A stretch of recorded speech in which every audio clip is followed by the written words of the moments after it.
ఖచ్చితంగా సాయిబు మతాన్ని ప్రక్షాళన చేయవలసిందే సనాతన ధర్మం నుండి. ఎందుకు అంటే మీకు చరిత్ర చెప్తా. ప్రస్తుతం ఇప్పుడు ఆఫ్ఘనిస్తాన్ ఉంది, దీన్ని మహాభారత కాలంలో గాంధార దేశం అన్నారు. ఈ ఆఫ్ఘనిస్తాన్లో ఇప్పటికీ ఒక ప్రధాన నగరం కాందహార్. ఈ కాందహార్ అనే పేరు గాంధారం నుండి వచ్చిందే. ఈ ఆఫ్ఘనిస్తాన్లో పూర్వం హిందూ సంస్కృతే ఉండేది, ప్రపంచం అంతా హిందుత్వమే ఉండేది కదా. అయితే తర్వాత అశోకుడి కాలంలో బౌద్ధం వ్యాప్తి చెందడం ప్రారంభమైంది. ఎందుకంటే అశోకుడు ఒక యుద్ధంలో జరిగినటువంటి రక్తపాతాన్ని చూసి మనసు చెలించి క్షాత్రధర్మాన్ని విడిచిపెట్టేసి బౌద్ధాన్ని స్వీకరించి ఆ బౌద్ధ ధర్మాన్ని అందరికీ వ్యాప్తి చేయటం మొదలుపెట్టాడు, శాసనాలు రాయించడం మొదలుపెట్టాడు. దానివల్ల ఆఫ్ఘనిస్తాన్లో కూడా ఈ బౌద్ధం అనేది వ్యాప్తి చెందింది. ఇప్పటికీ అక్కడ అశోకుడి యొక్క శాసనాలు ఉన్నాయి. ఆ తర్వాత కనిష్కుడి కాలంలో పూర్తిగా బౌద్ధం వ్యాప్తి చెందింది ఆ దేశంలో. నిజానికి ఈ బౌద్ధం అనేది హిందుత్వం నుండి వచ్చింది, అందులోనే ఒక భాగమే. ఇప్పుడు ఈ సాయి మతం అన్న హిందుత్వానికి సంబంధం లేదు, కానీ బౌద్ధం అయితే హిందుత్వంలో భాగమే. కానీ ఆ బౌద్ధ ధర్మం ఎవరికి మంచిది? మనకి కృష్ణుడు చెప్తాడు కదా భగవద్గీతలో, పరధర్మాన్ని నువ్వు ఆచరించకు, అది నిన్ను నాశనం చేస్తుంది అని చెప్పి అర్జునుడు చెప్తాడు. అంటే ఇక్కడ మతాలను ఉద్దేశించి చెప్పింది కాదు. అక్కడ అర్జునుడు ఏం చెప్తున్నాడు, నేను క్షాత్రధర్మాన్ని విడిచిపెట్టేసి బ్రాహ్మణ ధర్మం అయినటువంటి స్వాధ్యాయము, తపస్సు ఇలాంటి ప్రవృత్తిని అనుసరిస్తాను, అడవులకు పోయి తపస్సు చేసుకుంటాను అని అర్జునుడు చెప్తుంటే, అర్జున నీకు స్వాభావికంగా ఉన్నటువంటి క్షాత్రధర్మాన్ని విడిచిపెట్టకు, పరధర్మాన్ని ఆచరించకు, అది నిన్ను నాశనం చేస్తుంది, అది చక్కగా అనుష్ఠింపబడిన, అది ఎవరికి మంచిదో వాళ్ళకి మంచిది, నీకు కాదు అని చెప్పి అర్జునుడికి చెప్తాడు. అయితే ఈ బౌద్ధ మతం కూడా ఎలాగే నాశనం చేసింది భారతదేశాన్ని. ఎలాగంటే అందరికీ ఒకే ధర్మాన్ని అప్లై చేసింది. అందరూ భిక్షువులుగా మారిపోయి, అందరూ సన్యాసంలోకి మారిపోయి, గృహస్థ ధర్మాలని పరిత్యజించి, క్షాత్ర ధర్మాన్ని పరిత్యజించి, అందరూ కూడా భిక్షాటం చేసుకోవటం, ముక్కు మూసుకుని కూర్చోవటం, ఖాళీగా బాతాకాని చెప్పుకుంటూ కాలక్షేపం చేయటం, మొత్తం అందరూ కూడా సోమరిపోతులాగా తయారైపోయారు. ఇప్పుడు దేశంలో అందరూ భిక్షువులుగా మారిపోయారు, అందరూ భిక్షాటనే చేస్తున్నారు అనుకోండి, వాళ్ళకి భిక్ష వేయడానికి కూడా ఎవరో ఒక గృహస్థు ఉండాలి కదా. అంటే మొత్తం అందరికీ ఒకే ధర్మాన్ని అప్లై చేయటం వల్ల దేశం సర్వనాశనం అవుతుంది. ఎప్పుడైతే బౌద్ధ ధర్మం పూర్తిగా వ్యాప్తి చెందిందో, ముఖ్యంగా ఈ ఆఫ్ఘనిస్తాన్ ప్రాంతంలో, అప్పుడు ఈ ముస్లిం ఆక్రమణదారులు వచ్చి అక్కడ వాళ్ళని ఊచకోతలు కోసి ఆ దేశాన్ని ఆక్రమించుకోవడం చాలా తేలికైపోయింది వాళ్ళకి. ఎందుకంటే పూర్తిగా క్షాత్రం నశించిపోయింది కదా. అందుకే ఇప్పటికీ హిందూ కుష్ పర్వత శ్రేణులు అంటారు, ఆఫ్ఘనిస్తాన్లో ఉన్నాయి. హిందూ కుష్ అనే పదానికి అర్థం ఏంటంటే హిందువుల వధ జరిగిన ప్రదేశం అది. అంటే ముందు హిందువులుగా ఉన్నవారు బౌద్ధంలోకి మారడం వల్ల, బౌద్ధంలోకి మారినందువల్ల వాళ్ళలో క్షాత్రధర్మం నశించిపోవటం వల్ల ముస్లిం ఆక్రమణదారులకి ఈ దేశాన్ని ఆక్రమించటం. అంటే ఆఫ్ఘనిస్తాన్ ఒకప్పుడు భారతదేశంలో అఖండ భారతంలో భాగమే కదా. ఎప్పుడైతే ఈ ఆఫ్ఘనిస్తాన్ ఆక్రమించారో మళ్ళీ అక్కడ నుండి ఉత్తర భారతంలోకి చొరబడటానికి కూడా పదే పదే మన భారతదేశం మీద దండయాత్రలు చేయడానికి కూడా అది ఒక సింహద్వారం అయిపోయింది, వాళ్ళకి మార్గం సుగమం అయిపోయింది. ఆ రోజు బౌద్ధం వల్ల ఎలాంటి నష్టం జరిగిందో హిందుత్వానికి, ఈరోజు సాయి మతం వల్ల కూడా అదే జరుగుతుంది. అంటే హిందువుల్ని ఆధ్యాత్మికంగా సోమరిపోతులుగా మార్చడానికి, ఆధ్యాత్మికంగా వాళ్ళల్లో ఉన్న క్షాత్ర ధర్మాన్ని తీసేయటానికి సాయి మతం ఉపయోగపడుతుంది వాళ్ళకి, పరమతస్తులకి తప్ప హిందుత్వానికి ఎలాంటి ప్రయోజనం లేదు. ఇప్పటికి 100 సంవత్సరాలు అయ్యేటప్పటికీ సకల దేవతా స్వరూపుడు సాయి, అనంతకోటి బ్రహ్మాండ నాయకుడు, అఖిలాండకోటి బ్రహ్మాండ నాయకుడు సాయి అని చెప్పి ఆదిశేషుడు పడగలు పట్టించడం, శివలింగం మీద కూర్చోబెట్టడం, ఇలాంటి వికృత పోకడలన్నీ వచ్చేసినాయి కదా.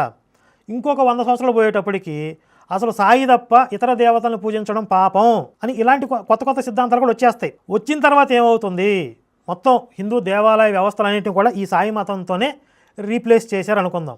దాని తర్వాత జరిగేది ఏంటి అంటే, ఆ రోజు బౌద్ధంగా మారిపోయిన తర్వాత ఏ విధంగా అయితే ఆఫ్ఘనిస్తాన్ వాళ్ళు తేలికగా ఆక్రమించగలిగారో, ఈ ఇస్లాం రాజ్యం చేయాలి లేకపోతే క్రైస్తవ రాజ్యం చేయాలి అనుకునే వాళ్ళకి చాలా ఈజీ టార్గెట్ అయిపోతుంది భారత్.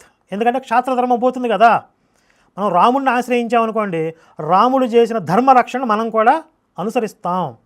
రాముడి యొక్క బంటు, నమ్మిన బంటు ఎవరు, హనుమంతుడు ఏ విధంగా అయితే లంకను తగలబెట్టాడో, అంటే సీతమ్మ వారిని అపహరించుకుపోయినటువంటి రాక్షసులకు ఏ విధంగా బుద్ధి చెప్పారో, హిందుత్వం మీద దాడి చేసే వాళ్ళకు కూడా మనం ఆ విధంగానే ప్రతిఘటిస్తాం, ధర్మరక్షణ చేస్తాం.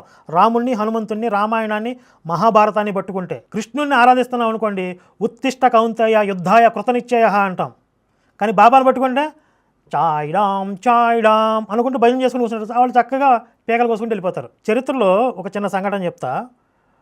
అల్లావుద్దీన్ ఖిల్జీ అనుకుంటా, వాడు ఈ దేశాన్ని ఆక్రమించడానికి సైన్యంతో దండెత్తి వచ్చినప్పుడు ఆ సైన్యాధికారి ఒకటి చెప్పాడనమాట, హిందూ జనాభా చాలా ఎక్కువగా ఉన్నారు ఇక్కడ అని. అంటే అలావుద్దీన్ ఖిల్జీ అంటాడంట, గడ్డి ఒత్తుగా ఉంటే కోత కొయ్యటానికి అనువుగా ఉంటుంది, గుప్పిళ్ళు పట్టుకోవడానికి. కాబట్టి జనాభా ఎక్కువ ఉన్నంత మాత్రాన ఏం ఉపయోగం ఉండదు. వాళ్ళలో క్షాత్రధర్మం లేకపోతే వాళ్ళు గడ్డి పోసలతో సమానం. ఆ గడ్డిని పట్టుకుని వీళ్ళు పేకలకు వస్తారు.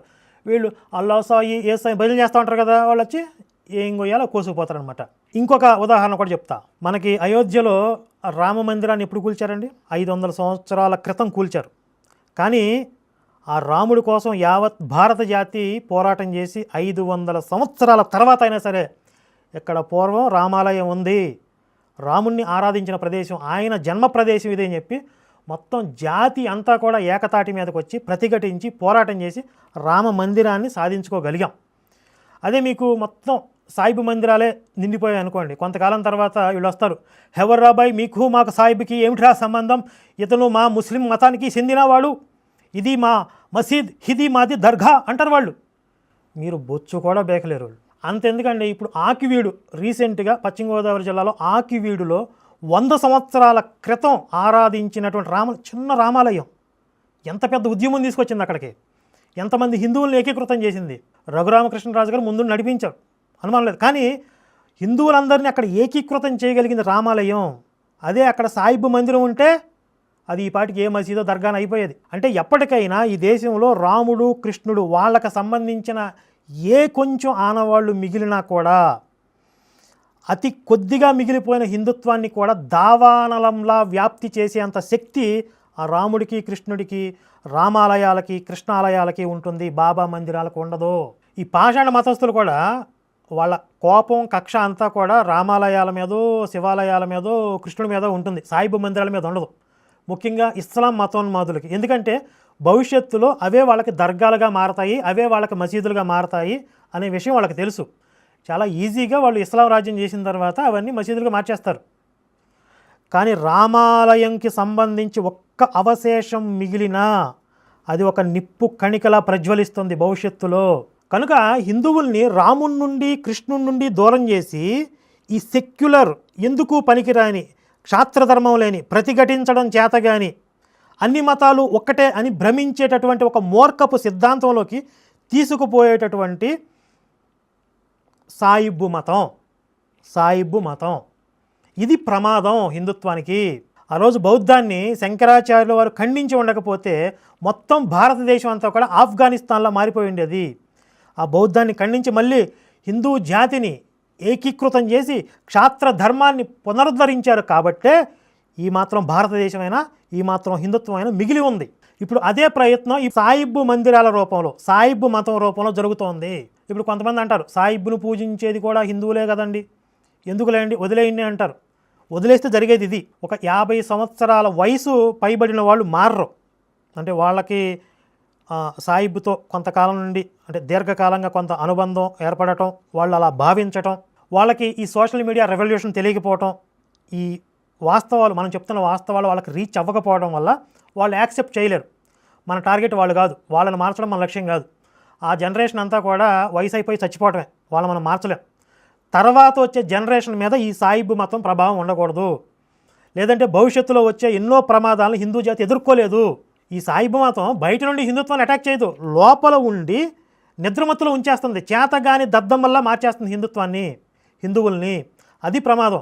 బయట నుంచి చేసే దాడుల కంటే కూడా ఇదే చాలా పెద్ద ప్రమాదం. ఇది ఆయన ముందే చెప్పాడు కదా, 3 కోటి దేవతలందరినీ పక్కకు దోసేసి, అందులో రాముడు ఉన్నాడు, కృష్ణుడు ఉన్నాడు, శివుడు ఉన్నాడు, అమ్మవారు ఉన్నారు, గణపతి ఉన్నాడు, వీళ్ళందరినీ పక్కకు దోసేసి ఒక్క సాయిబుని పెట్టి మీరు పూజించాల్సిన అవసరం ఏంటి?